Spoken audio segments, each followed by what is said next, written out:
Hello. So everybody has a unique gift, right? We all heard that before. Well, for a long time, I had no idea what mine was. And I tried everything. I tried to sing, I tried to act, I tried to dance, and it was always a disaster. I searched for it through school, then through college, and different jobs, and I still had no idea what it was. But the one thing that remained consistent throughout that time is that every once in a while, someone would just ask me something like, Isa, how are you always so happy? And after hearing that repeatedly, I realized that maybe that was my unique gift. I did seem to be genuinely happy. And until recently, I saw this article that someone discovered that there is a version of a gene that makes people more cheerful than average. And I didn't get my DNA test yet, but I'm really excited because that might be my closest shot to become an X-Man. I was so good at being happy that until quite recently, I had no idea how hard it was to be sad. And don't get me wrong, I do get sad, and it's very ugly, you don't want to know. But for some reason, I can always find the positive side and get back to my happy self. I didn't plan that, it was accidental.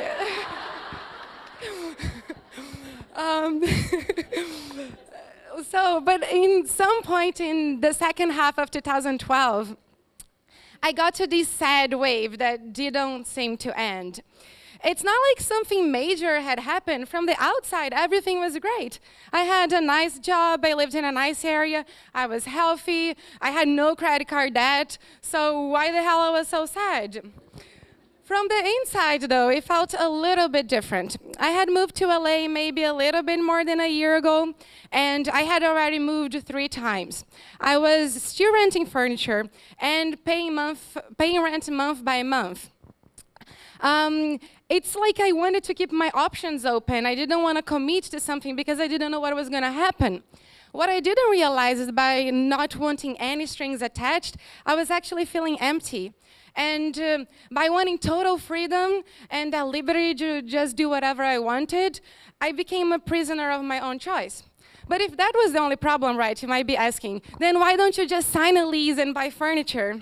So the thing is that that was not only the problem. I felt that the reason why I didn't want to commit right away is because there was all these other aspects of my life that didn't feel quite right. First, my entire family was still living in Brazil, so at least a 16-hour flight for me to get close to them. And I had friends, but if you try to make friendships once you're already an adult at a work environment, you probably know it's not as easy as when you're a teenager or a student. And my job was cool, but I wasn't learning as much as I expected, and I felt I was too young to stop learning. I didn't want to feel stagnated, and that for me was frustrating. So I was 26 back then, and for the first time in my life, I felt a complete mess. I felt I had just achieved everything I wanted to do, and I didn't know where to go. And I was really sad. You know, like those scenes in the movies where the girl enters in the car and there is a song in the radio and they start crying nonstop? That was pretty much my life for a while. I felt I was gonna go back to my happy self normally. So I waited for days and then months, and those months became another month, and it just didn't seem to end. But at one point, I got tired. I got to this point that I just couldn't handle anymore. And I realized that I had pretty much 2 choices, 2 options. Or I could keep living, feeling miserable, or I would recompose myself and try to find my own happiness again. Of course, I went to a psychologist first, because if I was clinically depressed, I would need help. But I remember she asked me first, okay, so can you please just try to describe a normal day on your life? And I'm like, sure. I wake up at 6:30 a.m., then I go run for 6 miles. If I don't run, then I'll swim for an hour. I get dressed, I go to work, I hug my best friend, and she's like, yeah, I don't think you're depressed. So that set aside, I felt, okay, now I'm empowered. Now I have what I need to pursue my happiness again. But at the same time, part of me, and I'm a planning freak, so I wanted to take it seriously. I felt I had already just wasted so much time feeling sad. I can't make a plan just to go back to where I was. That's not a good investment. I decided that since I was going to plan something, I wanted to plan the best year of my life yet. I didn't know what it meant exactly, but I liked the sound of it. 2013 is going to be the best year I've ever had yet. So first thing I wanted to do was try to get a true assessment of where I was. Because I had this feeling we're always looking at the world through our own lens, so maybe I was being a little bit more harsh on myself, or I was not getting the full picture. So what I did is I tried to imagine, what if I saw myself walking down the street and it wasn't me? And so I'm not trying to find any flaws, I'm just trying to see that person. What would I see? And as I kept thinking about it, I realized that I would probably see a girl that was doing pretty well. I would see this girl who made her own way from a different country, just finished her master's in one of the top design schools in the world, had a job at a multinational company that got in without referral, and still had a full set of cutlery at home. And for some reason, for me, that was important too. The funny thing, though, is that by trying to see myself as a third person, I could see my achievements from what they really were. I didn't have to worry about feeling guilty of coming up as a snob or maybe not being humble enough. And I felt proud. And I started looking at my life through a different angle.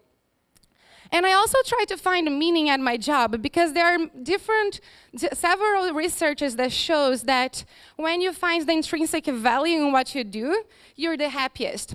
And it has nothing to do with position.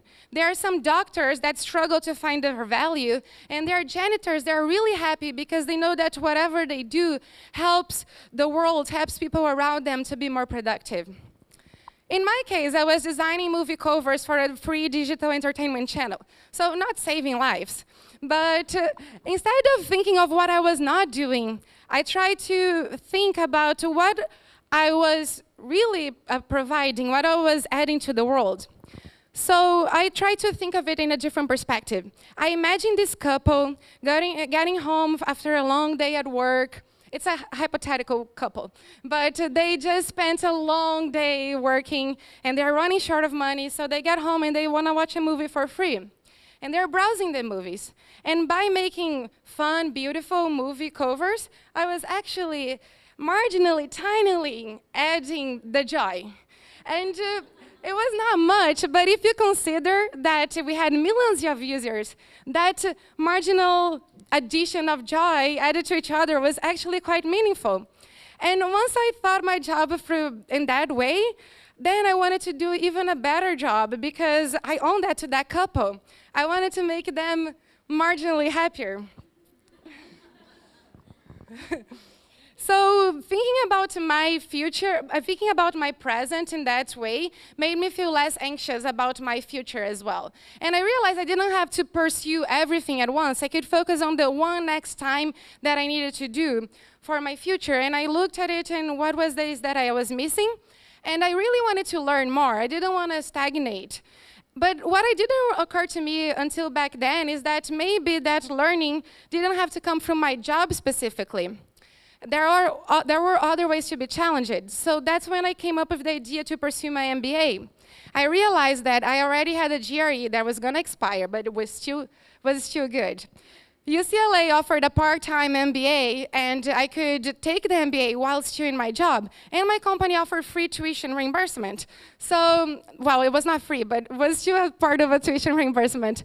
And I figured out that I had to pursue that.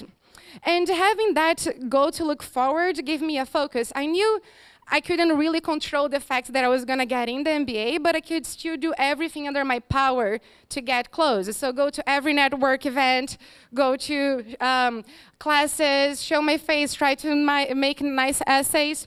And by focusing on that, that made me think less of my problems and have something to look forward to. So now that I already knew where I was, where I wanted to be, all I needed to do was focus on my day-to-day and try to make some tricks to make me happy, bringing me to my happy self. And good thing that I had just spent 1 year in New York before trying to make New Yorkers happy, so I felt I had a good way to start. I set up a 5-minute timer. So every time I would wake up, and I would use that 5 minutes to think about all the good things that happened to me the day before. It didn't need to be big. It could be a smile from a stranger or ice cream. But I just wanted to think on that because I wanted that to set my mood throughout the day. But at the same time, it didn't make sense to just be thinking about all the nice things that happened to me the day before and then go to work and start complaining. Because our thoughts, everything we think, it creates paths in our neurons, and the more you think about something, the stronger that path becomes, and then it's easy for you to recall it. So I wanted to break that. So one day I got to work with a complaint jar, and my coworkers were like, what does that mean? And I'm like, if I say anything negative, I have to put $5 here, and then we'll use that money to go to happy hours sometime. So it was a win-win, but I would rather to use my money without having to spend on the complaints, straight to the drinks. So that made me not try to complain as much. I also volunteered more because when you do something good for others, it gives you that good vibe. So I try to feed homeless and mentor kids, everything else that was going to be thrown on my way. But I tried to take that initiative to people around me as well. I tried to be more helpful, and I tried to make more compliments more often. And I also, yes, I signed a lease. So I found an apartment that I cared for, and little by little, I started making that place my home. I figured since I was going to have the best year of my life, there was no reason to leave, so might as well make the best out of it. And since I had so many reasons to be proud of myself as well, I felt I wasn't treating myself well enough. I started taking myself on dates and went to my favorite restaurants, ordered apps, entrees, desserts, and not shared with anyone. Felt really good. And just for fun, I started leaving some little notes for myself in my apartment. And it sounds creepy, I know, but it's kind of fun to open a drawer and see something like, "Smile, you're beautiful." And I'm like, yes. Little by little, I start finding my happy self again. And it was right away, but I got there to the moment I needed. And it took me a year, but I realized that I was already where I wanted to be. All I needed to do was to change the way I was perceiving it.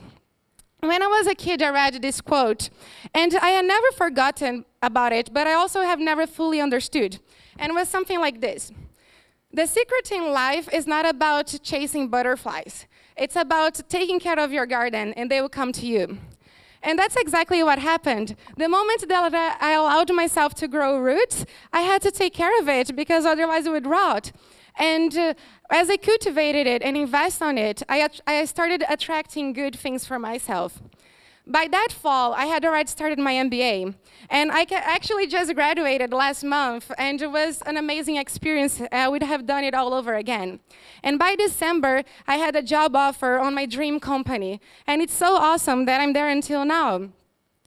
So I realized that we can't really control things that happen to us in life, but we can always control how we react to it. The world is full of amazing things. We always have a choice of taking it for granted or to pursue our happiness and try to see the good part of it. And I chose to have the best year of my life, and it worked so well that it's been standing since then. What is your choice? Thank you.